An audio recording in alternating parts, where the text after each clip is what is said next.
go back to 1981, 82, and move all the way to 2023, 2024.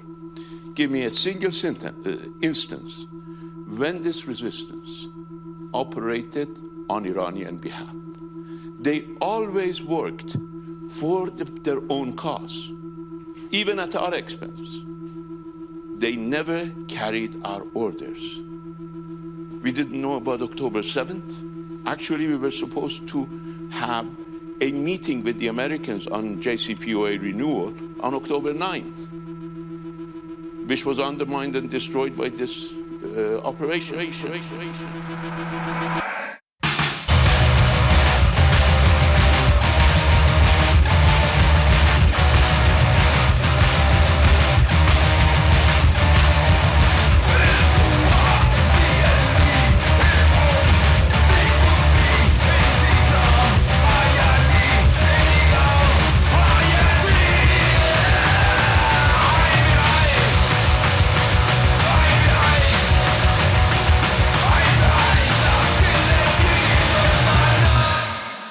Hello, dear listeners, friends, comrades, subjects, citizens, insurgents, fugitives, defectors, dissidents, even the haters and losers, welcome to Turbulence.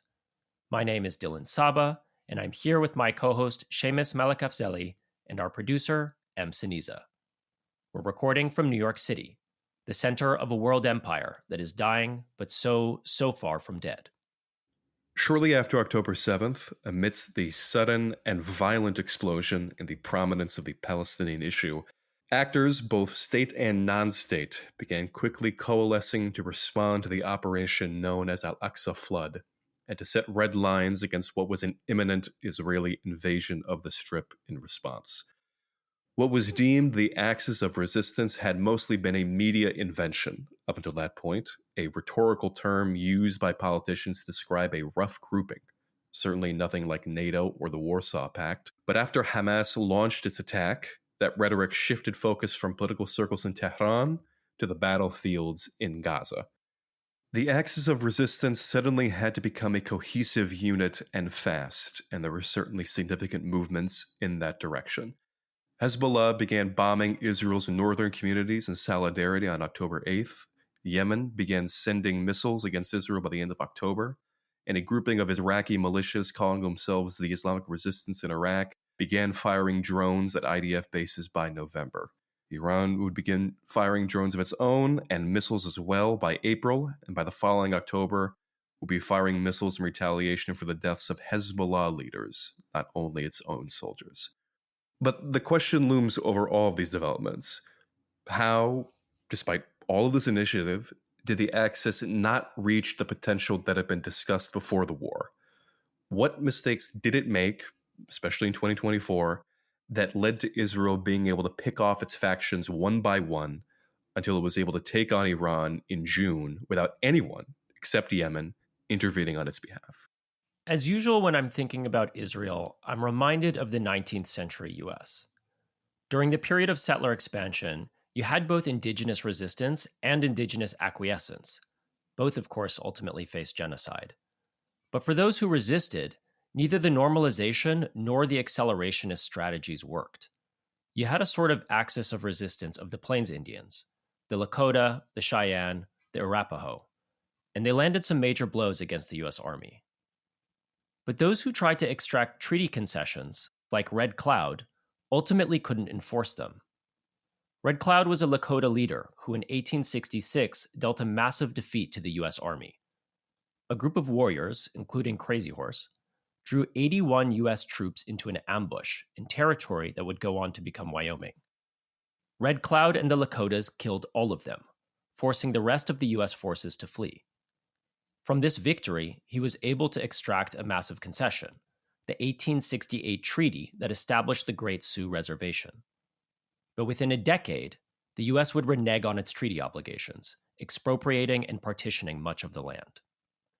And those indigenous leaders that resisted until the end, like Sitting Bull, ended up leading to a final battle that was a massacre. In 1876, Sitting Bull led the axis of the Plains Indian forces to victory in the Battle of Little Bighorn, where 268 US troops were killed.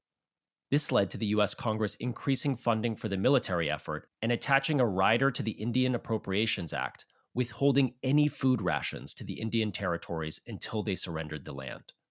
Despite this, Sitting Bull's resistance movement continued up until the 1890 massacre at Wounded Knee, when the US slaughtered hundreds of Lakota civilians.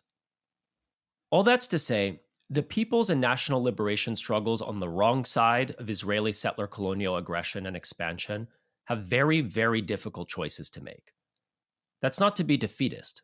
There is nothing guaranteed about Israel's success, and Israel is operating under very different conditions than the US during its westward expansion period. That massacre you're mentioning at Wounded Knee, it is still present in the American military imagination. Pete Hegseth, the war secretary, made an announcement, I think a couple months ago, where he said that the medals of honor that the soldiers at Wounded Knee had received would remain with them, despite no lobbying organization, to my knowledge, advocating for this. Under my direction, we're making it clear without hesitation that the soldiers who fought in the Battle of Wounded Knee in 1890 will keep their medals. And we're making it clear that they deserve those medals. You're mentioning obligations, treaties that these indigenous leaders made. What is the analog in the present day, do you think? Is it Iran? Is it Hezbollah? Another faction? What do you mean? I guess I'm thinking about Iranian grand strategy here specifically, but more broadly the political terrain of everyone on the wrong side of US-Israeli belligerence, which really is the entire indigenous population of the region. There's such a strong motivation to normalize with the West. If you're a relatively weak power, you just want to be left in peace. And ultimately, it seems like both the hawkish and dovish poles within the larger resistance sphere are trying to achieve that through different strategic means. But as the Lakota analogy illustrates, there really aren't good options. Syria tried non-confrontation, and what's left of its sovereignty was annihilated. Hezbollah was more aggressive, and southern Lebanon bore the full brunt of Israeli aggression. Iran today remains in a very tough spot. In today's world, it increasingly looks like the only way, as a weak power, to maintain sovereignty is the garrison model, a la DPRK, which means total isolation from a US-run global economy. And the U.S. knows that the garrison model is hard to dislodge, which is why they fought so hard to prevent Iran from having a nuclear weapon. And also, even more surprising, that Iran's government, despite this knowledge, is not actually pursuing that path in any meaningful way. But is Yemen the exception to this rule that you're describing with confrontation, non-confrontation? It was also aggressive and confrontational. It struck Tel Aviv before Hezbollah did, despite Lebanon's close proximity. It attempted to strike Netanyahu's plane as it returned from New York. It hit Ben Gurion Airport, as Hezbollah also did. It attacked the American Navy. I could go on. Yet it has undeniably retained its power, despite the assassination of its civilian government and its military chief of staff in Israeli airstrikes. Yeah, I mean, it's quite possible Yemen provides a model for navigating this bind. Like, as we talked about in our episode with Laleh, Ansar Allah has been able to leverage both its geoeconomic centrality, but also its geopolitical marginality to punch far above its weight and actually back down the US empire. But we also have to wait and see how this is going to play out, right? Israel may well turn its full attention to Yemen at some point, and that will be a test of its operational security and its endurance. But I think one thing this conversation that we've had draws out is that the relatively more conservative approach taken by other nodes in the axis has some really significant limitations, and that Israel has been able to exploit those differences in risk tolerance to its own advantage. We wanted to get in the weeds about this, so of course we had no one else that we wanted to turn to but our friend Rob Ashlar. Ashlar is a writer who speaks about the history of jihadism and also the acts of resistance's grand strategy. He writes a great Substack that publishes very regularly. For by art is created that great Leviathan, if you remember that quote from Thomas Hobbes. He just had a great piece about the history of Chechen jihadism that he has been starting on, that I've been reading, and it has been very informative, and we had a great discussion with him. I'm very excited to have Rob on the show. He is a great friend of ours, a very excellent researcher, an organic intellectual. And when we started this show, I think we knew it was only a matter of time before we would have him on. One of the first guests we ever discussed having on this, for sure. That's right. Yeah, I always learn a tremendous amount from our conversations, and he is extremely thorough and very thoughtful. Before we get into this conversation, Turbulence is committed to independence, so we will never run ads or have institutional affiliations. That means we're entirely listener funded. For $5, paid subscribers will get regular bonus episodes, which will usually be news of the week. Paid subscribers will also have access to monthly live streams with Q&A and also book giveaways. Most importantly, our paid subscribers help us keep this project going. Subscribe today at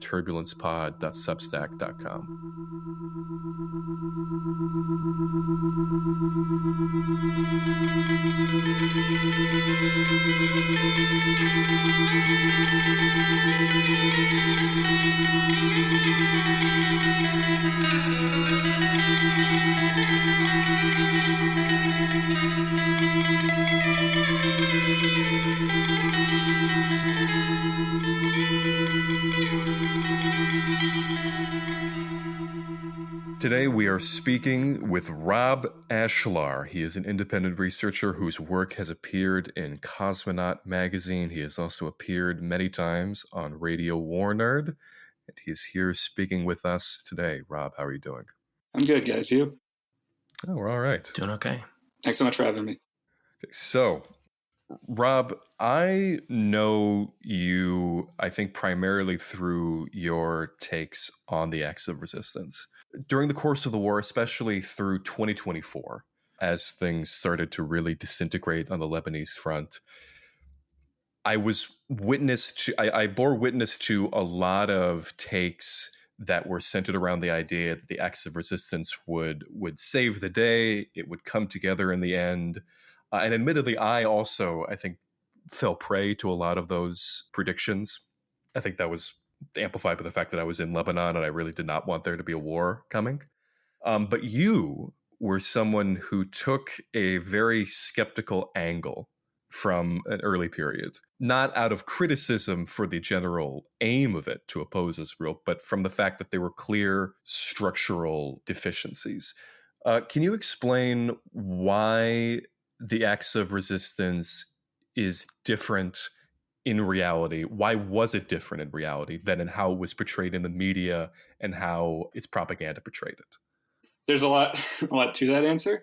The big thing is that the media portrays the Axis as pretty tightly bound, very closely coordinated, and in concert organization that's like centered in Tehran. Like basically, Iran is orchestrating all the key events, all the key Axis partners. While they may have some autonomy, they're like getting direction from Iran. They're all also like structured pretty similar. That's the perception. And very like fanatically devoted to resistance or muqawama. But in reality, the axis of resistance is far more incoherent than that. There's a lot of moving parts to it. Each of the different axis partners were different from each other. You have state powers like Iran and Ansar Allah, like the basically Yemeni state. But then you also have loads of militias that comprise, like more broadly, the PMF or Hashd al-Sha'bi. You have Hezbollah in Lebanon, and then you have the former Assad regime, which the Syrian Arab Republic, which wasn't really a state. Through the course of the Syrian civil war, descended into a militia state. And through this, like there was never any key command center for the Axis. There wasn't actually a process of direction or ordering from Tehran or any one of the Axis partners. And I think we can sort of do a bit of compare and contrast here, which is there is an organization like that in the Middle East, where it is super tightly bound, where it is like very extensive intelligence sharing, and it basically acts as like one body, but like with a division of labor. And that organization is CENTCOM, Central Command, the U.S.'s military skeleton and muscle in the region. I mean, through CENTCOM, the coalition, the full title of it is the Global Coalition Against ISIS, but all of that coordination. Oh, CJTFIOR, the Global Coalition. Yeah. They're still active? Yeah, they're still active. What are they doing? Officially, they like launch airstrikes against ISIS positions, but they also, it's like Arab countries like working with Israel. I see. Which leads to my main point, which is that the coalition, obviously, like it does actually fight ISIS, like it does launch air missiles and does ground raids, but all of that coordination, it doubles to benefit and shore up the Israeli and American position in the region. It isn't just this sort of regional policing action. It isn't that benign. And if the Axis ever wanted to fight American power in the region, that meant fighting CENTCOM and the coalition, which means having to mirror its structure, which it never did. That's the long and short of why wasn't the Axis able to come together and really fight this final showdown.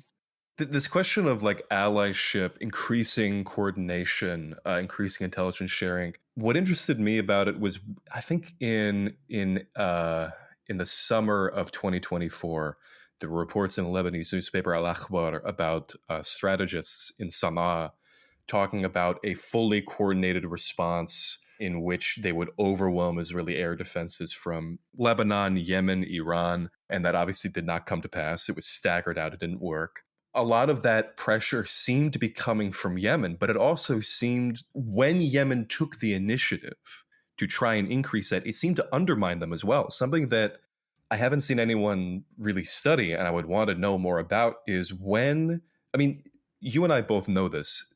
Ansar Allah, it maintains an extremely tight ship around its main leadership, things like the Central Jihad Council, other institutions like that. But when they started coordination with the Iranian military after the war broke out with Israel, only days after they did their first coordinated strike, that's when the IDF first tried to assassinate the Yemeni chief of staff, Mohammed al-Qamari, who recently passed away from his wounds in another assassination attempt. It really feels like when they try to coordinate elsewhere, they run into the massive intelligence penetration that Israel and America have achieved, which makes countering Israel so difficult. I mean, these huge decapitation strikes that happened in Lebanon with Hezbollah and with the IRGC in Iran, things that would never have been able to happen with Yemen. It seems like it's a very insurmountable obstacle at the moment. Yeah, no, that's a really great point. And I think that's the biggest reason, I believe, that Hamas never shared the plans for October 7th to the rest of the Axis, because they were afraid that if they did, it would either be intercepted along the way, or if that didn't happen, once it got to the rest of the Axis, someone would find out before the operation could commence. Then that leads to the next question, which is, why are so many Axis partners so deeply infiltrated? And why isn't Ansar Allah? One easy answer would be, Ansar Allah is the Yemeni state, so they have more capabilities. They can get away with a bit more. But that doesn't really... You have Iran as a glaring rebuttal to it.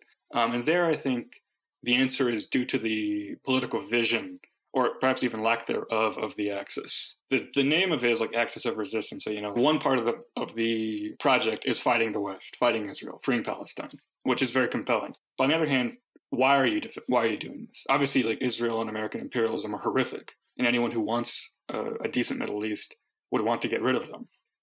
But Norm Finkelstein raised this over 20 years ago. Some people are just willing to live on their knees because at least they're still alive. I'm not telling you what to do with your lives. I'm not telling you. And if you rather live crawling on your feet, I could respect that. I could respect that. People want to live. How can I deny you that right?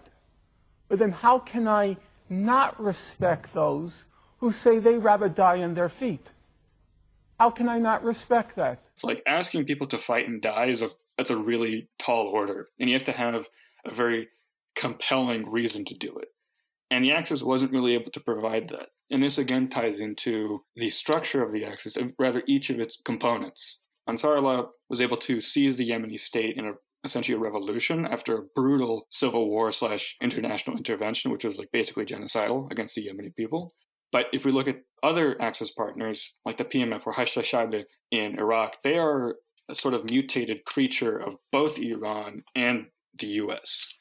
Because the Hashd al-Shaabi, what is it? It's an agglomeration or a grouping of a bunch of different militias in Iraq that are pro-Iran and pro-US. And many of these militias first originated as anti-Ba'athist militias during the Iran-Iraq war. That's where the relationship with Iran is established. For example, the Badr Brigade, which is the paramilitary, or emerged as the paramilitary of the Dawa party, this Shiite Islamist party. It's not quite Khomeinist, but it's still very close to the Shiite Islamist project. And the Badr Brigade, after 2003, it came in from Iran and was a very close ally to the US. The Ministry of Interior in Iraq has basically always been the preserve of the Badr Brigade. And that means fighting, like in the Iraq War, that means fighting the Iraqi insurgency on behalf of the U.S., which involves a lot of really horrific sectarian violence, which politically stains them. A lot of people don't want to be associated with that. And then there's this post-2003 order, which Badr Brigade and several other ancestors of the PMF helped construct. The U.S. broadly constructs the 2003 order, and the Badr Brigade and all these other militias, they fill in the gaps. They become the actual agents in this order. In 2014, this order is threatened by the Islamic State sweep. Initially, the U.S. was pretty ambivalent towards it, had grown sick of all these militias' allegiance to Iran, thought maybe, hey, we'll let these guys do this. That is to say Islamic State. But then once they realized, oh no, they also really just hate the American project in the region, or at least in Iraq, we're going to resume our alliance with these Iranian-backed militias and fight Islamic State. And that, what that in practice means is that you have these parties and organizations which have come to power on American tanks and are now defending their power with American jets. All of that in practice means that they have zero reason to fight America, actually fight America. They can launch some bottle rockets, they can protest and complain, but when it comes to the real moment, they're not going to fight because they have far too much invested in this system. I want to jump in and just take a moment to back up a bit, because we've been talking about the axis of resistance as a loosely or non-coordinated network of different actors with different interests and different national contexts. That's very different than how the axis of resistance is portrayed in the Western media. Usually, if it's referenced as a network of Iranian proxies. And I think that gets to some of the core contradictions in assessing the axis. So can we just speak a bit about what is it actually? What is the axis of resistance? Is it Iran's forward defense? Are they proxies of Iranian foreign policy interests? Or are these national groups, national resistance movements, and state actors that have affirmatively chosen to ally with Iran to advance their interests? Or is it some combination of both? It's that last answer. It's some combination of both. And this, I think, is another flaw of the axis, in that there isn't one binding reason that all of these actors have come together with Iran. Some actors, their initial relationship with Iran was formed purely ideologically. We can see this most clearly with Iran's backing of Hezbollah in Lebanon and the Palestinian resistance. This began in the 1980s under Ayatollah Khomeini himself. And this is during the sort of zeitgeist of spreading the Islamic Revolution militarily, sweeping all of these Arab regimes and creating a Khomeini's Middle East, or a revolutionary Middle East. That was the actual belief of the Iranian government at the time. And that's how they acted. Very ideological foreign policy. But once the Iran-Iraq war ended, once Khomeini himself died, more moderate leadership came to power, and they saw that Iran was devastated by the war, and they urgently needed economic relief. And the only way they were going to get that was from the West, which had placed a very brutal sanctions regime. And this is when relationships start to shift a bit, particularly with the 1997 election of Mohammad Khatami, the leader of the reformist movement, which is the in quotes, liberal or more moderate wing of the Iranian political system. Under Khatami, and more broadly during the 90s, Iranian backing of Hezbollah and Palestinian resistance diminishes in the hopes of rapprochement with the West. But then Israeli aggression against Iran really commences after the Oslo Accords, the logic of which was the Oslo Accords ostensibly is a path to the two-state solution, which is obviously, that's bullshit, but that was the stated aim of it.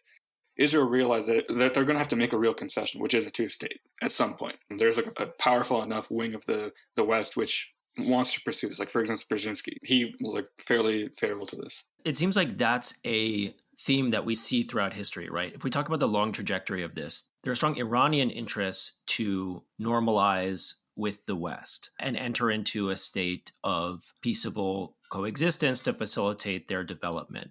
It seems like no one wants a suicidal or joint suicidal war. But the problem with that plan is Israel.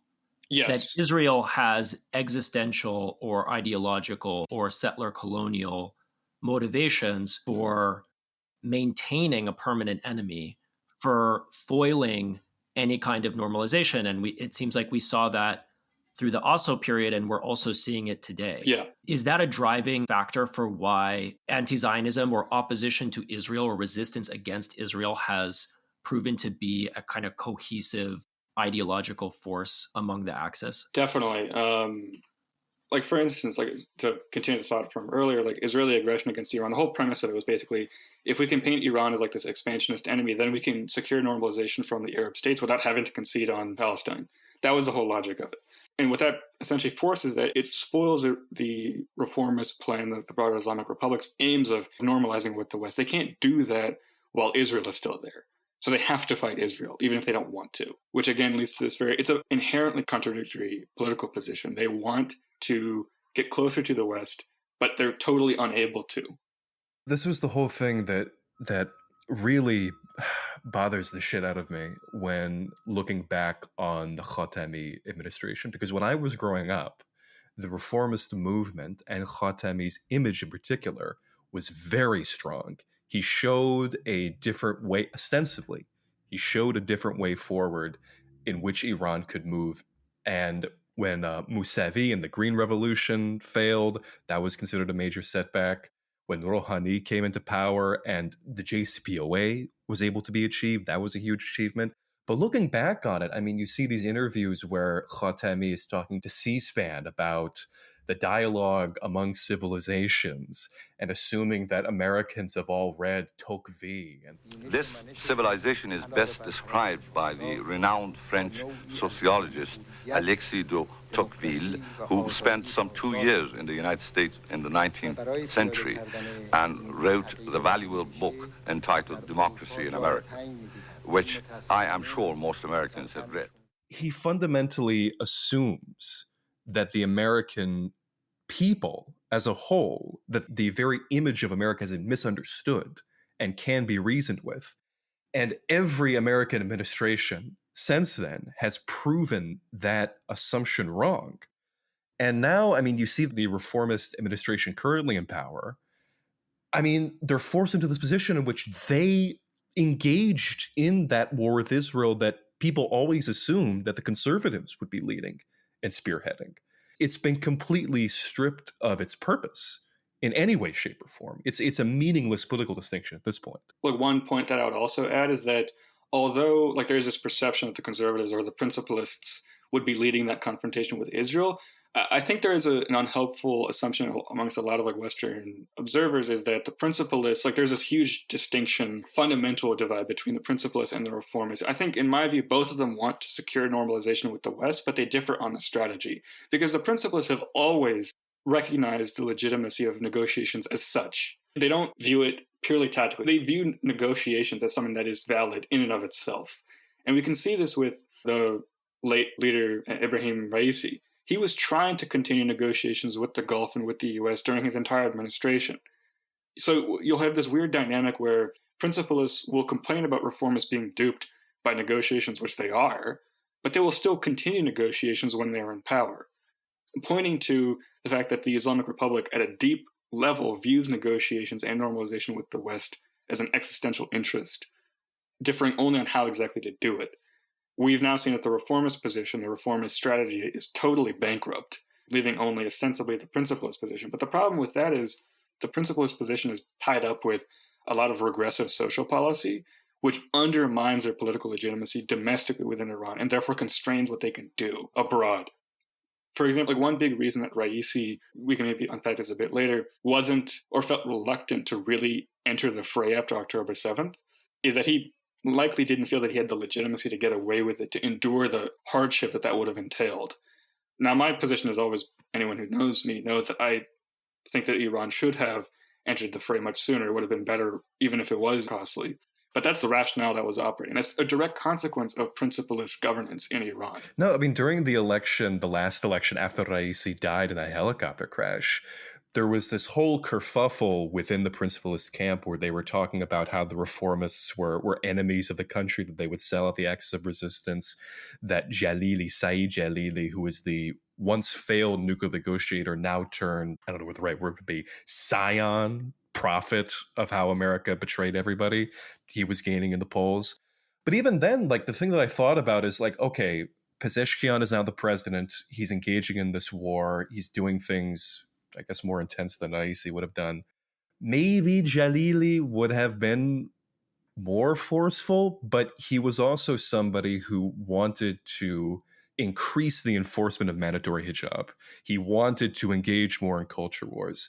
And I think part of the reason why there wasn't any protests at all during the war with Israel, the kind of protests that the Shah outside in Maryland wanted, was because Pezeshkian had kind of kept the lid on things by not going all out in those policies. Definitely. Meanwhile, Jalili would have been a much easier president to advocate against. No, I totally agree. And I think more broadly to the earlier point about intelligence and infiltration, like a lot of principalists, like their whole thing is like, if we don't do the mandatory hijab and all this other stuff, why are we an Islamic republic? Why aren't we just a republic? Like for them, it's like a deeply ideological thing. But the problem is that creates a lot of people who hate the Islamic Republic and have an incentive or perceived incentive to collaborate with Israel and sell shitloads of information or act as moles or double agents. We saw the scale of that in the 12-day war. Like it was enormous. And there was recently a Raisi appointed intelligence chief was talking about, like there are dozens of countries intelligence agencies that were fighting against Iran during that 12-day war. Yes, that's true, but they're always fighting against Iran. It's sort of your job to make sure that they don't succeed. And the reason that they didn't succeed in preventing this is because of these sort of regressive social policies, which again ties into the root issue. Even if the Axis did have like a distinctly properly Khomeinist vision and forced Khomeinism on all of its partners, Khomeinism doesn't appeal to everybody because not everyone is a particularly ideological or fanatical Twelver Shiite. No. I mean, mandatory hijab hasn't been a popular position in probably, I think, close to a decade. I mean, there was a recent poll by the parliament's own polling agency where Islamic governance as a whole is no longer a popular position. It's difficult. I think if we're talking about miscalculations in terms of maintaining the axis of resistance, I think it would benefit us, however thorny that might be, to start talking about Syria and how that has proceeded. What I should say is that when Assad fell, I think there were many deep opinions about what this meant for Palestine. But the actual opinion of Hamas and Palestinian factions throughout the war, I think, was discounted and was not included because that made discussing it quite complicated. Can you detail what that complexity is? First off, Hamas and PIJ, the two big resistance factions in Palestine, were officially neutral about the Syrian civil war, and Hamas, important wings of it, were straight up anti-Assad regime. PIJ was a bit more, they stuck to a more neutral line, which is not the same thing as the dogged support for the Assad regime, which was the position of other Axis partners, and which a lot of sort of Western observers also had taken. And this complexity is largely because of, first off, Palestinian factions have a pretty ugly history with the Assad regime, mostly because the Assad regime has fucked them over quite a few times, particularly in Lebanon with the War of the Camps, and for a time backing the Lebanese forces. Lebanese forces, you mean the Christian militia that Sabra and Shatila? Yeah. The faction of Bashir Jumayel. And more broadly, the Assad regime has had an instrumentalist position or view of the Palestinian cause. So that's why a lot of Palestinian movements are pretty sort of ambiguous. And even when the regime fell, Hamas's statement was they didn't want to upset their Axis allies, so they couldn't gloat about the fall of the Assad regime. But they also, if you read it, they weren't that sad about it either. They said, we congratulate the Syrian people in their revolution, in their victory. We hope it goes well for you. That was a pretty sort of bog standard diplomatic statement, which is a huge far cry from a lot of the sort of lamentation that was seen on a lot of social media or even in Axis media at the time. And again, this is still sort of skirting around the issue of what was the Assad regime? What was its flaws? It sort of captures everything wrong with the Axis. The Assad regime was not a real state. It rotted into a militia state.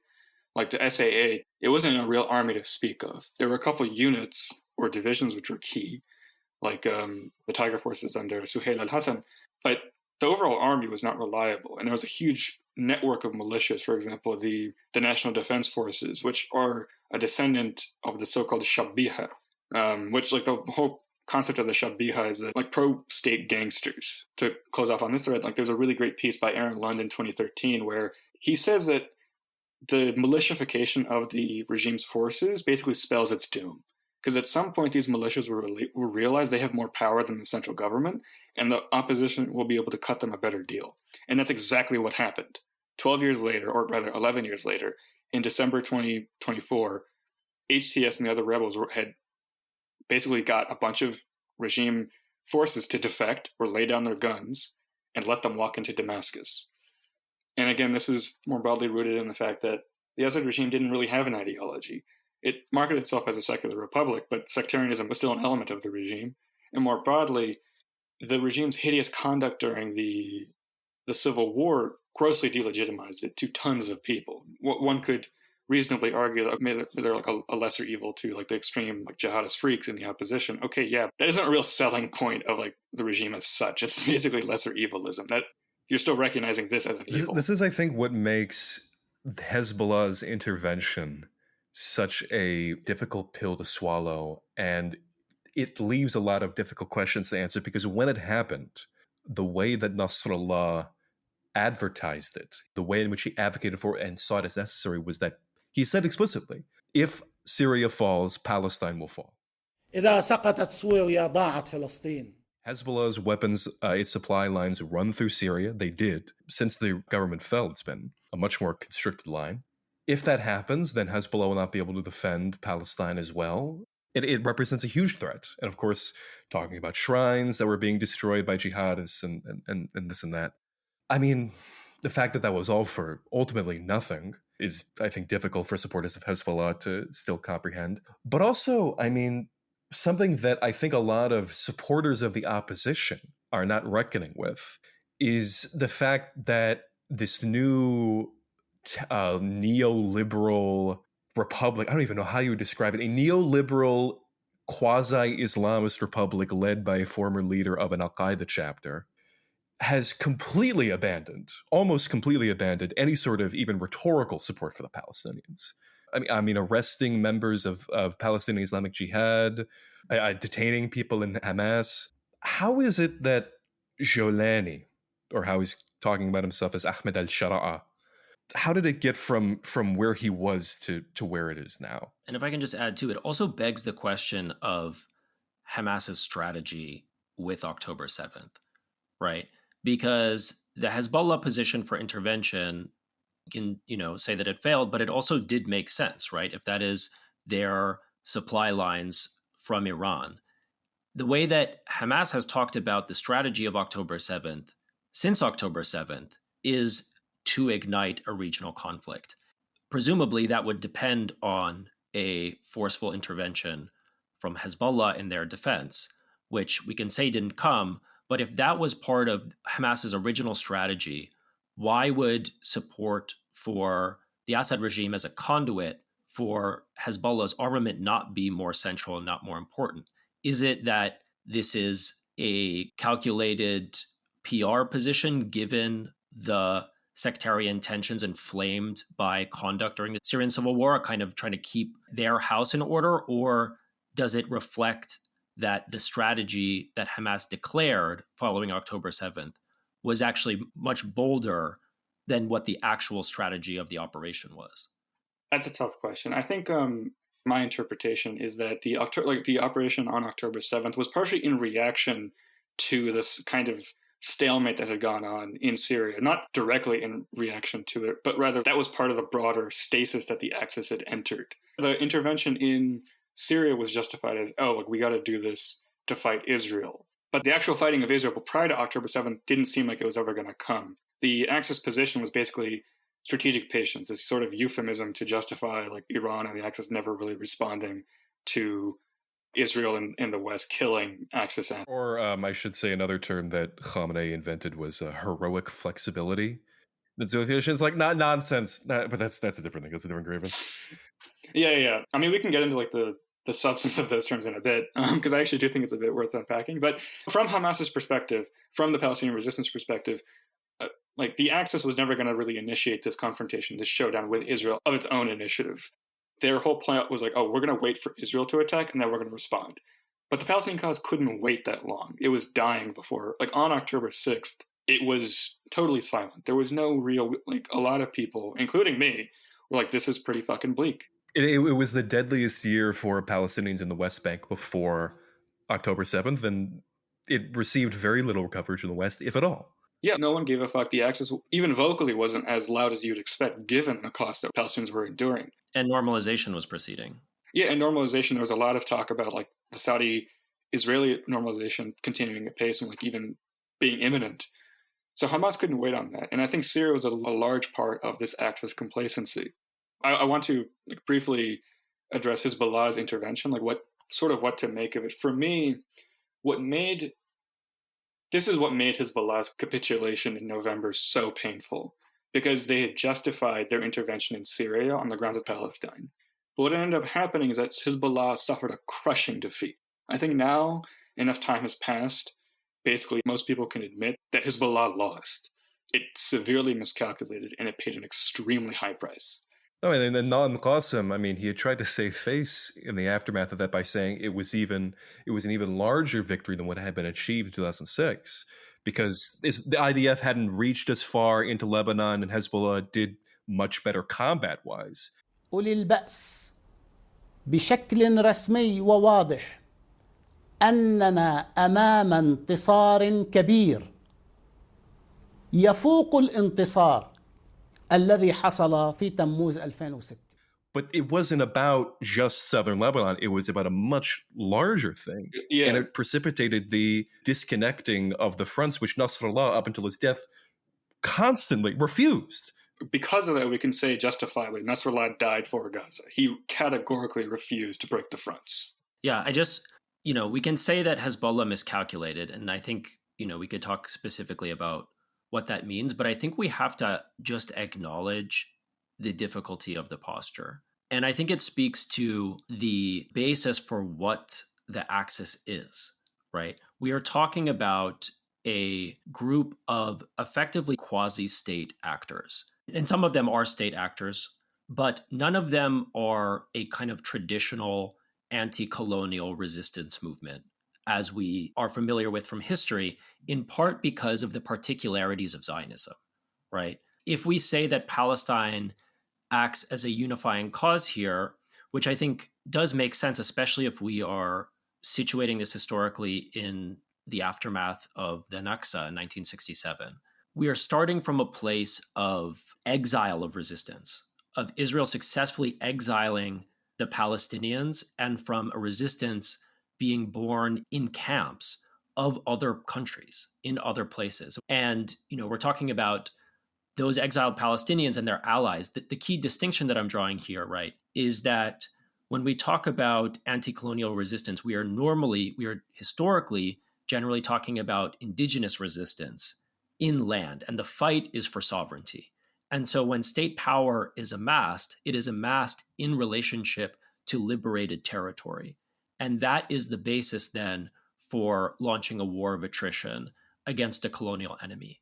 Here, we're talking about a dispersed group of quasi-state actors who have some degree of state power, but not actually liberated territory vis-a-vis Israel.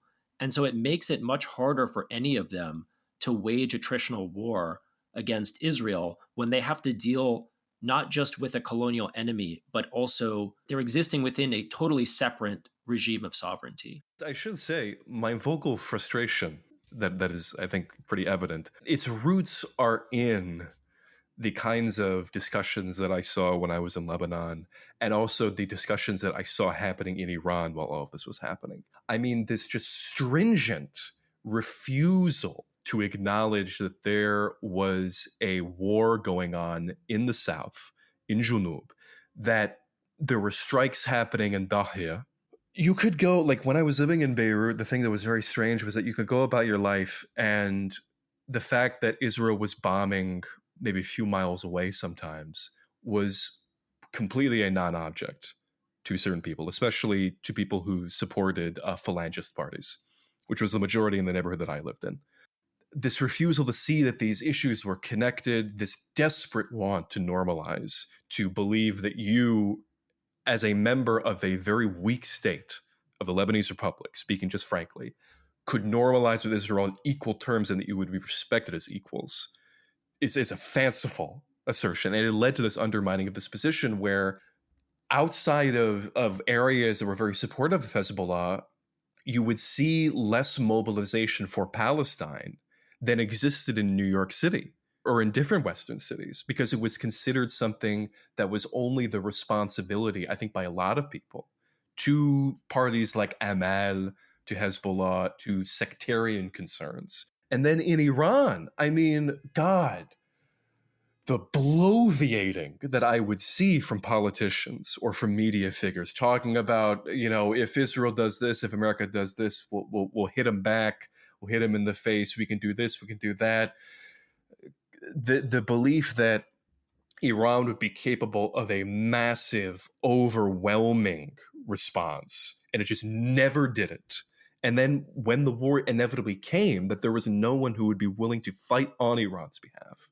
I mean, why is it that the southern Lebanese, why is it that people in Dahia, why is it that people in Gaza were forced to bear the brunt of this, to have their homes destroyed, their cities demolished because of the inaction of others, because of the want to disconnect from the world by others? It frustrates me deeply. I mean, it is also, though, just speaks to Israel's strategic advantage, right?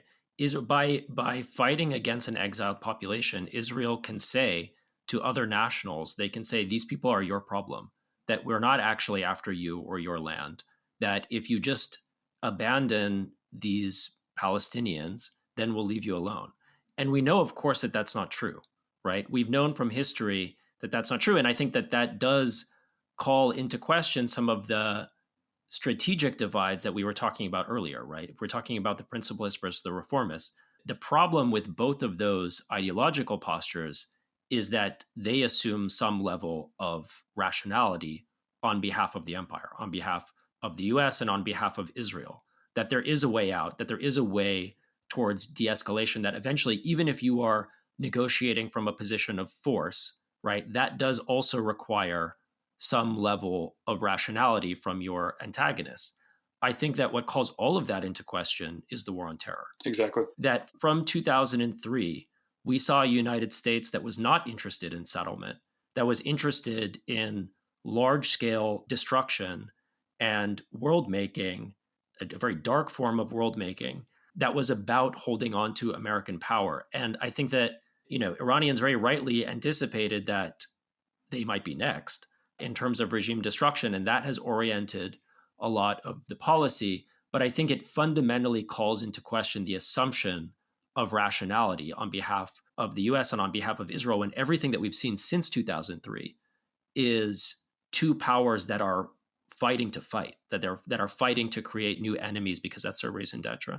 I think 2003, that was the year when Iran proposed the Grand Bargain, which was first revealed, I think, by Trita Parsi, but then popularized by Nick Kristof of the New York Times. And the Grand Bargain basically was Iran's normalization deal. It was a document authored by several key reformist politicians and approved by Khamenei himself, which said that Iran will recognize a two-state solution, it'll stop support for the axis of resistance, it'll play ball, essentially, and it won't pursue nuclear weapons if the West ends regime change efforts against the Islamic Republic. And the key lesson of that was the Islamic Republic was willing to sell the rest of the axis to preserve itself, to preserve its own reign, in the hopes of cutting its own independent deal with the US. But the problem that becomes immediately apparent from that same year is that the US is not operating on a rational terrain. Like, yes, it's like operating, there's like an internal logic to it, but from an outside perspective, these people are insane, and their project is destruction and mass murder. And with that, I think that should have probably caused a real mindset shift in Iranian leadership that, no, these people, we can't reason with them. We just have to get ready to fight. But there was this perennial attempt to cut a deal and a constant assumption that these people are in fact rational, which persisted not just through the height of the global war on terror, but through the genocide. Like earlier this year, Iran was still trying to was negotiating with the US as the genocide in Gaza entered its worst phases. And they didn't mention Gaza during April, May, and then right up until the war.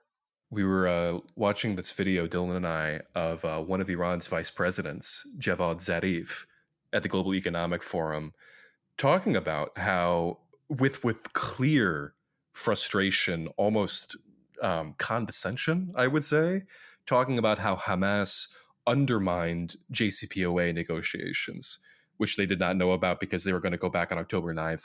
And he's speaking as if like, God, this was real setback for them, as if Biden was ever going to really go back on this. Throughout all of those years that that Blinken was actually going to give them any sort of relief. And Javad Zarif, when he was ambassador to the UN, I mean, this is someone who was involved in that grand bargain that you're talking about. His viewpoints don't change. The people inside the Iranian political establishment, conservative or reformist, their viewpoints don't seem to shift with... Sorry, I'm jumping around all the points. I'm remembering this interview with one of the people in the Pezeshkian administration, literally the morning of the first bombings of the Israel war. They find him, I think, in a government building, and he gets asked about negotiations, not Zarif, but a different person. And one of these people in the administration is like, yeah, well, we're going to have to talk with the Americans about this. And it's like, dog, they're bombing you right now. The entire IRGC major leadership is dead. How can you still be on this point? And you would see the evolution among some people in the clerical sphere, in the media sphere. They saw the response of the Yemenis during their war with America. And they openly said Iranians need to be more like the Yemenis. You even saw like the replication of Yahya Saree in the IRGC's own communications, where they actively tried to mirror how he speaks, the ways in which he speaks. The backdrop was entirely the same. There are elements in that system that want to evolve on this and take a much more confrontational and stringent attitude.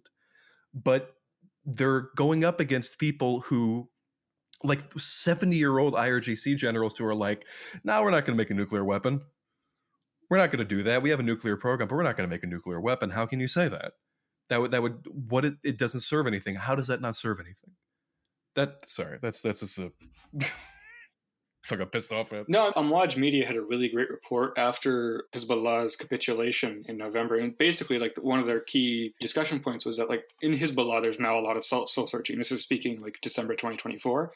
But within Iran, there wasn't that kind of soul searching. There's still a lot of like stubborn conservative leadership which just doesn't want to learn. And I think partially like some of the changes that are ongoing now are just a result of the fact that a lot of those people are dead. So now there's, as a function of replacement, like the newer guys are a bit younger. Yeah, let's say 60 versus 70-year-old. But yeah, I know what you mean. Yeah. And again, this like still it fundamentally comes back to like the core problems of the Axis, which is that they're unable to pick a side on what they wanted to do. There was a fascinating piece that I read from Combating Terrorism Center, which is the U.S. government's basically like anti-terror think tank. It's from April 2024, and it was an assessment of the Houthi, in quotes Houthi, the Ansar Allah Support Front. And the author is this fucking ghoul, but he's a very rigorous scholar. And he says... What's his name? Michael Knights. Yeah, that's a good description. Yeah. And he says the Houthis, they threw down the gauntlet and they were operating on a completely new set of rules, whereas Hezbollah was desperately sticking to the rules of the game in the hopes that Israel would recognize that and de-escalate. Like, this comparison that he draws, this was a direct consequence of that, was the Houthis were getting more and more bold, like were willing to take much greater risk, and therefore, he doesn't explicitly say it, but the unsaid conclusion is they're reaping greater and greater rewards with this approach of embracing risk. Whereas Hezbollah, we could see in early 2024, one could see that their strategy was not paying off, that they should have begun escalating on all fronts and begun more tightly coordinating. I wanted to tie back to your point, Seamus, from earlier, where there's a lot of people in Lebanon who simply didn't even think about the bombing of South Lebanon and viewed it essentially like, this is Hezbollah's problem, this isn't our shit, this isn't our country. I think that, again, ties to the confessional nature of not only Lebanon, but also Hezbollah itself. It is a confessional party. It represents Shiites in the south and the Bekaa Valley. That is its main constituency. And over its existence, over its 4 decades of existence, it has steadily integrated into the Lebanese state and system. So it's now party to all of this. It is literally a party in the Lebanese parliament. So it has obligations. It has to play along in the internal political rivalries. And what Hezbollah agrees on, most of the Lebanese confessional systems functioning, except on national defense, because its own people are on the front lines and they will bear the brunt of Israeli aggression. And this position is fundamentally contradictory. If you want to have a proper national defense in Lebanon, that means eliminating the confessional or sectarian political system. But Hezbollah can't do that because that risks its own existence. The confessional system, it creates the need for something like Hezbollah. If the government is now totally secular, it's basically a kumbaya regime, the appeal of Hezbollah is severely diminished. Lebanese Shiites can vote for something else. Now, of course, does this diminish Hezbollah's the righteousness of their cause? No, absolutely not. But it imposes a very severe constraint on what they can do. And that, I think, was a really big reason of why they felt they couldn't escalate post-October 7th. I think the conservative strategic posture of some of these actors, I mean, we're contrasting with Ansar Allah, but of Hezbollah and Iran in the face of Israeli aggression against Gaza, against Palestine, once again raises the question of Hamas's strategy with October 7th. So I think one way to conceptualize it, if we can think about the axis of resistance as a counter-systemic movement in the world system that is aiming to achieve some degree of harmony or normalization, or at least prevent its own destruction, right? I think we can think of Hamas as a counter-systemic movement within that counter-systemic movement. Hamas's and the Palestinian people's demands, as you laid out, were more urgent, and they saw themselves on the chopping block, particularly in Gaza. Conditions in Gaza were worsening, normalization was proceeding ahead, and the Palestinian cause felt like the card that was going to be played. I should add to what Dylan is saying. There was an Al Jazeera documentary in which commanders within Al-Qassam were talking about how Israel was planning its own preemptive strike against Palestinian militant leadership. So they felt that there was a timer on what they needed to act on. Yeah. And so in a sense, right, the act of attack itself, October 7th itself, was an attempt to scramble that strategic calculation, to scramble the strategic calculation of conservative response, of strategic patience. And it sort of worked, but it ultimately failed. And I think it speaks to the bind that the Palestinian people are in, the bind that they're in Gaza, but also potentially the limits of strategic acceleration within a counter-systemic movement that doesn't have the backing of a global superpower counterbalance to American power. 2 quick points there. First, I don't think we can say it's definitively failed because the post-October 7th aftermath is still in motion.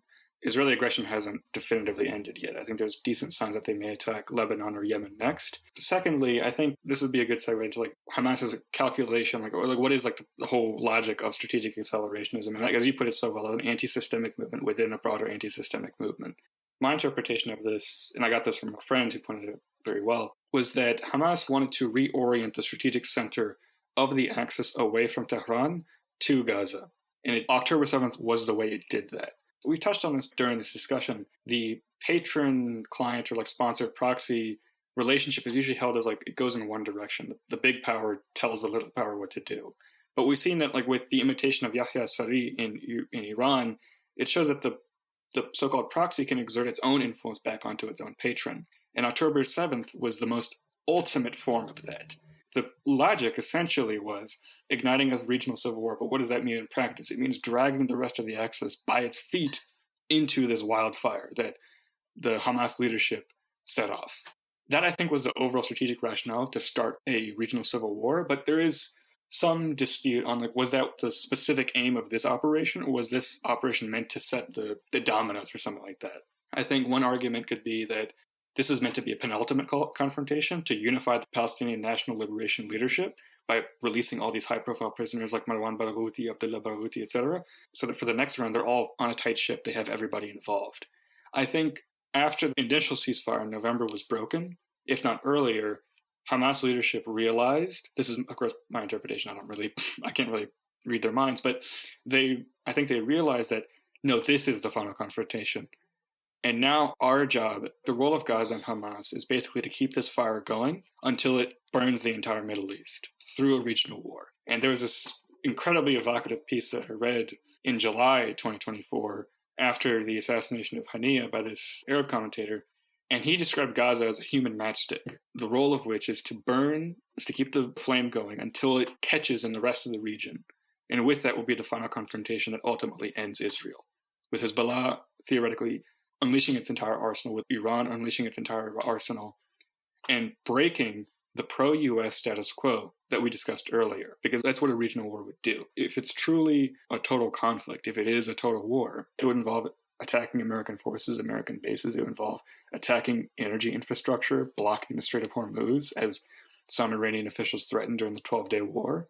And this, I think, although the cost would be enormous, I think this is something that I believe very deeply that Yahya Sinwar, Mohammad Deif, and Marwan Aisha, they were really gunning for this. If they achieve this, and it may still happen, I think there is some possibility that it may happen further down the road, October 7th will have succeeded. I think that was the strategic rationale that they had in mind. I think if we're speaking about things that remain down the road, you've talked about a little bit about the potential for something new erupting in Lebanon or in Yemen before something will happen with Iran, which I'm sure is on the chopping block as well. Could you describe the scenarios you foresee where a new war could erupt with Lebanon and with Yemen? Yeah, I think I'll start with Yemen because it's a bit of a simpler case. The reason there is that the Western campaigns there have been an abject failure. The Ansarullah is further emboldened. They basically have had no real losses. They've lost some top people. Like there have been meaningful intelligence advances in the West. Like they killed Abdul Karim al-Ghamari and the civilian leadership of Ansarullah. But broadly, the organization remains very robust, and it can continue to. So I would say just as an explanation for listeners, Mohammed al-Ghamari is the chief of staff of the Yemeni military and the prime minister and the cabinet of the Yemeni government that Ansarullah controls. Yeah. And he sits on the Jihad Council, which is that is the central leadership of Ansarullah. So that was a very significant and pretty alarming assassination. And it's precisely because of that, the fact that Ansarullah is broadly robust, but Israel has finally managed to get some intelligence, some real intelligence on Ansarullah. They want to go for the kill, or at least try to degrade it like they have with Hezbollah. And we can see this in Israeli media. They've been warmongering about Yemen, that Yemen is the strongest tentacle of the Iranian octopus. And the logic is basically we need to fight Yemen first before we attack Iran. This comes up in a lot of Israeli newspapers. Which is such a change from how it was. Yeah, before this. The fact that I mean now there are Hamas snipers dedicating their kills of IDF soldiers to Abd al-Malik al-Houthi. Yeah, and that Israel's defense minister is directly threatening him, saying that he'll be killed, and they'll raise the Israeli flag over a united Yemen and Sana'a. Yeah, no, that's crazy. And again, it shows the power, of the Axis partners, to use the concept of strategic accelerationism. Ansarullah was the only one to really embrace it. I want to make a side comment. I don't want to discount Hezbollah's sacrifices because they put a lot of very significant pressure on Israel, and they sacrificed a lot. They played a very key role in the effort, which made the breaking of the support front so tragic. But again, as you were saying, Seamus, the emphasis now on Yemen is a total contrast to October 6th, or even last year. Now, that's how I foresee, how I imagine a renewed Israeli aggression against Yemen would work. Second, now against Lebanon, they smell blood in the water. They see that Hezbollah is very weak, or has been considerably weakened, and they want to go for the kill. Because, Hezbollah has disarmed south of the Litani, and there's now renewed occupation of South Lebanon. That has returned. This is not status quo October 6th, this is status quo 1999. I should just say, for people who aren't aware of this, right now the IDF technically in control of, I think, 5 different positions, strategic positions in South Lebanon. But the way that they are enforcing this quasi-occupation is not through the South Lebanon army, like you're talking about in the 1990s, or any militias. What they're doing is that they're bombing reconstruction equipment. They're bombing cafes, they're bombing bulldozers, they're bombing anything that could return civilian life to these areas. And I could only assume it's in preparation for what you're talking about, a renewed offensive. If we were to count the whole unofficial occupation, it runs 1 to 2 miles across the entire southern border. It's a very significant belt. And the 5 strategic points that you mentioned, they're now commencing the construction of 6 more or 7 more strategic points. So this occupation is here to stay, and it's here to expand. Now, more broadly, there is a lot of internal pressure on Hezbollah. Nawaf Salam, the prime minister, is very big and adamant on their disarmament. The other parties have a lot of beef with Hezbollah, and they want to see it gone. I just want to tell a brief anecdote about Salam in order to tell people about what he's like. I saw him at a conference in Beirut about 2 years ago. He was doing it in French. And when he was up with other panelists, he was told to hold the microphone, and he kept pointing it away from his mouth for 2 hours. to the point where people in the audience started shouting at him to place it by his mouth. And this man is now the leader of the Lebanese Republic, leading the disarmament of Hezbollah. I just find that incredible. With all that said, there's a lot of pressure on Hezbollah to disarm, but they have refused to disarm categorically. Although, like, south of Litani, they're no longer a major presence, but elsewhere they are, like north of the river and especially in the Bekaa Valley. And now there's a recent report from Le Figaro basically describing they're in the process of a significant regrouping and restructuring. And they've learned a lot of very key lessons from this defeat. They have taken the right lessons. That's like the main point of the report. And their position is basically, okay, yeah, Hezbollah is weakened, but why settle with a weakened Hezbollah? Why can't we just get rid of Hezbollah entirely? And that, I think, is the strategic basis of why there will be another war against Lebanon. I'm not sure when it will be. And we've also seen this forecasted by American officials, like that fucking freak Tom Barak is saying, I can't stop another war. Like, I'm not Jesus. I can't walk on water. So, like, the U.S. and Israel are both saying there's going to be another conflict at some point. What do you make of these reports of Israeli agents that are, this is reported, I think, in the Jerusalem Post, who are right now going around the Saudi government-controlled areas of Yemen, meeting with leaders in that government? Do you think they're trying to formulate some sort of reigniting of the civil war, or is that outside of their abilities? I think that's what they want to do, but I don't think they can do it because Saudi Arabia's intervention in Yemen has a lot of trauma from that because its intervention, although it was horrific against the Yemeni people, was a categorical failure on any strategic front. And the most dramatic moment for them was the 2019 Aramco strike, which wiped 5% of all Saudi oil production. And Saudi does not want to experience that again. And we can see this more broadly. There is like a more political sort of rapprochement with Iran. Of course, they still view Iran as hostile, given the recently exposed collaboration with Israel, as reported by Washington Post. But reigniting the Yemeni civil war would put Saudi on the front lines. They don't want drones hitting them like before, and especially now with a much more robust, a much stronger, and a much more risk-prone Ansar Allah. We've seen like Ansar Allah is like, they have no reason to be afraid of Saudi. So why wouldn't they hold back? I don't think there's any real possibility of that happening, but I do think the more meaningful consequence of those meetings is that intelligence sharing is expanding between Saudi Arabia and Israel. There is some question of like the quality of Saudi intelligence in Yemen, given the fact that the fucking U.S. is reusing old Saudi target banks. So I doubt that they have much new shit, but it's still like you don't want more collaboration. It can only lead to bad things. I mean, I think this just raises the strategic question, though, right? If we can read the map and say that sooner or later acceleration is coming on the Yemen front, on the Lebanon front, on the Iranian front, I mean, it just raises the question of like, okay, even if we acknowledge that, what realistically can Iran and the Axis do in anticipation of that? And I want to just identify, right, that there are some really core material advantages that Israel has. So there's the coordination that you named, right? The role of CENTCOM, the information sharing.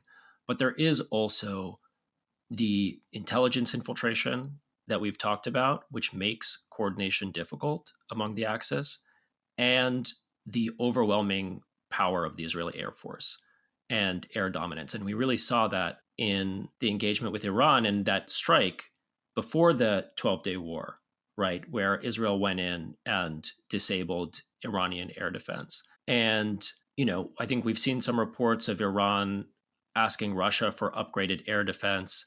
Russia doesn't seem that willing to go in and buttress Iranian defenses or intervene because they're playing their own geopolitical game.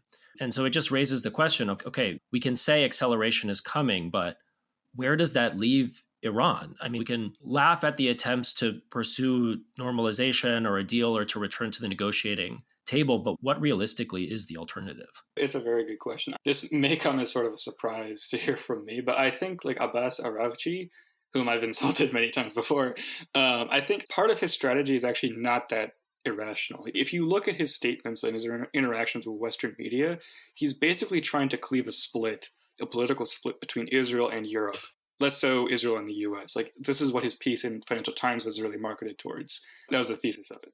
And I think that's actually pretty intelligent, though the consequences of that will come more long term. Really what Iran can tangibly be doing, I don't think it can afford initiating confrontation. It can't afford that politically. But what it can do is, first off, really clean house internally and really buckle down on moving the country to a war footing. Like, look, war is going to come again, and we need to be ready for it. Because although the 12-Day War had a lot of costs, and the Israeli Air Force had significant air supremacy or air dominance, Iran was still able to launch really significant hits throughout the whole war. The ballistic missiles program actually bore serious fruit. And I think they should lean into that in the event of another confrontation. And I also think if there is another confrontation, they should be willing to go all the way. And I don't just mean against Israel, I also mean more regionally, willing to block the Strait of Hormuz. And I've explained this before, I think Iran's role, it's a lot of like Atlantis' writers describe Iran as a regional arsonist, as a sort of, accusation. Every accusation is a confession. But I think Iran would do well to embrace that role in another war, with the message basically being, if we're going to go down, if you really want to destroy us, then okay, we're going to give everything we've got. And that means setting fire to regional energy infrastructure. And that turns this regional crisis into a truly global crisis. But this is still a hypothetical. This is more future of like what strategic decisions they can make during a war. For the time being, I think the most practical thing that they can do is bide their time and really lock in, especially now that there is an ostensible so-called ceasefire in Gaza, or more realistically, a less active phase of the genocide. I would also say, building off of that Israel right now is learning lessons from its confrontation with Iran. They formed what they call a Supreme Armaments Council, and they're attempting to reach a level of self-sufficiency in weaponry and arms that Iran has, in which it doesn't have to rely so much on American supplies and American approvals for the confrontations that it engages in. So this stuff is coming one way or the other. You can't avoid what's happening. Yeah, the big thing is just having the right political mindset. And I think that there are signs of it within Iranian political leadership. Like Pezeshkian, I think he said maybe a month or two ago that we've regrouped, we've restructured. Now there's like 5 or 6 lines of replacement. So if I'm gone, and if my replacement is gone, and his replacement is gone, we still have people who can take this role and fulfill these tasks, which is, I think, a pretty positive indication. But again, my default assumption is not really to trust Iranian leadership's rhetoric, because we've seen that it is pretty empty. We need to see the actions. Are they really properly preparing? And that, by very nature of warfare, we can't really see that. That's meant to be secret. So this is a good amount of speculation, although hopefully informed. This has been a really fascinating discussion. I do want to make one final point by way of conclusion, which is to say that we've done a lot of analysis, a lot of speculation in this conversation, and I just really don't want to minimize the sacrifices that so many people have made for Palestine in the region. And the purpose of this conversation really is about analysis. It's about understanding. It's about informing people of the reality as it is. That involves cutting through a lot of rhetoric, but I think it's also just important to note that we are talking about actors and movements that have sacrificed so much, and so much more than we have in the West. And I just think that's really an important thing to acknowledge here, is that, we can talk about missteps, miscalculations. We have also failed tremendously. And we have failed in our historic responsibility to constrain our governments and their active participation in genocide, which is not to discount anything that's been said here, but I do think that it's important because, there's only the limited use to the kind of like armchair speculation that we're engaging in, and it is to provide useful analysis for folks. No, definitely. Totally agree. I should say, I think a lot of my frustration comes out of my own regret for leaving Lebanon on the eve of the invasion after the Patriot attacks. I think leaving on the strong advice of friends and then seeing Dahia, where I'd spent a lot of my time when I was in Lebanon, bombed significantly. Neighborhoods that I recognized get thrown about like, there were rocks on a beach. Seeing hundreds, if not more than 1,000 people get killed in Iran, worrying about my own cousins back in Tehran, wondering if their neighborhoods would get bombed. It frustrates me because I could have foreseen a different path happening, and when a much more negative path emerged, being faced with that is quite difficult. I don't know. It's a very bitter place to be in. I'll just say that much. Sort of building off of what you both said, the immense sacrifices of many peoples and many movements in the region, I think really that is the core impetus for having a clear analysis of what's going on. I personally really hated and still hate a lot of bluster from a lot of access media, whether here in the West or regionally, is that I find it to be essentially turning these sacrifices into a stage show drama, whereas recognizing the reality of it is, for me, a critical point, an essential part of recognizing the suffering of so many people, foremost being Gaza. Rob, it's been really informative to have you here and really appreciate your time. Thanks so much for having me, guys.